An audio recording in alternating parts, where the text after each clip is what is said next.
कल मेरी दुकान के सामने एक वाकया पेश आया है। ये वीडियो वेख के तुसां फैसला देना कि किहड़ा गल ठीक सी ते किहड़ा गलत।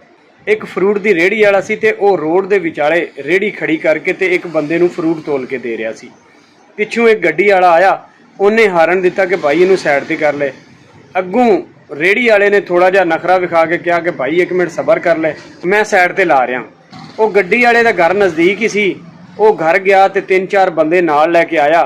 उस गरीब रेहड़ी वाले नूं बेचारे नूं कुट कुट के उहदे कन्नां ते नासां दे विचों लहू कढ दिता।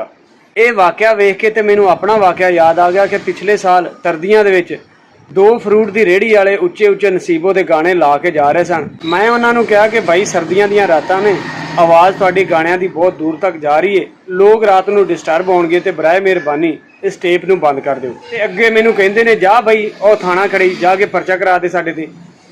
मेरे घर भी उस दिन 3-4 मेहमान आए सन। दिल तो मेरा किया कि मेहमानों नूं बुला के इन्हां दोवां दी सही तबीयत साफ करा, लेकिन फिर भी मैं कहा कि नहीं यार, गरीब लोग ने बेचारे सारा दिन मिहनत मजदूरी करके इस टाइम बच्चों कोल जा रहे हैं ते खूनों खून हो के जाणगे ते इन्हां दे घर दे की कहणगे सन कि किहड़े बगैरत सन जिन्हां ने साडे घर दे नूं लहू लहान कर दिता है।